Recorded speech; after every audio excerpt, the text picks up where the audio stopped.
Sa pagpapatuloy ng ating balitaan, tumaob sa gilid ng kalsada ang isang ambulansya na maghahatid sana ng isang comatose patient sa Tagum City, Davao del Norte.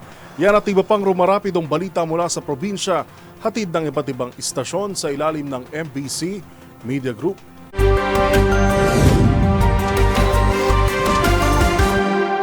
Balita mula sa Davao City. Tumaob ang isang ambulansya habang naghahatid ng comatose na pasyente pasado 1:50 ng hapon nitong linggo, September 7 sa kilometro 64 Barangay Pandapanda. Ayon sa Municipal Disaster Risk Reduction and Management Office o MDRRMO, MAWAB, galing pa sa Tandag City, Surigao del Sur ang ambulansya at patungo sana sa Davao Regional Medical Center o DRMC sa Tagum City upang maghatid ng pasyente. Sa investigasyon, lumalabas na nawalan ng kontrol sa Manibela ang driver ng ambulansya pagdating sa naturang lugar dahilan upang sumarasay at tumaob ito sa gilid ng kalsada. Sugatan ng driver, mga kasamahan nito, pati na rin ang pasyente na kailang ihatid. Agad na nilapatan ng paunang lunas ng MDRRMO MAWAB Quick Response Team ang mga biktima bago dinala sa DRMC Tagum. Para sa MBC TV Network News, ito si June Suter, una sa Pilipinas, una sa Pilipino. Sugatan ang dalawang manunood ng drag race matapos mabangga ng motorsiklo sa bypass road sa barangay Punong, Bayan ng Pasig City. Ayon kay Fire Officer 1 Jeric John Castamayor, Acting Chief ng Emergency Medical Service ng Pasig City Fire Station, nawala ng kontrol ang driver na sumali sa isinagawang drag race ng isang pribadong organizer kaya nabangga nito ang dalawang manunood. Nabali ang kaliwang binti ng 50 anyos na manunood habang natuklap naman ang balat sa kanang paa ng 39 anyos.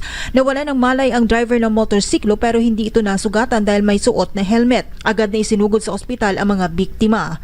Sinabi ni Fire Officer 1 Castamayor na walang 1 metro ang distansya ng mga manunood sa mga kumakarerang motorsiklo.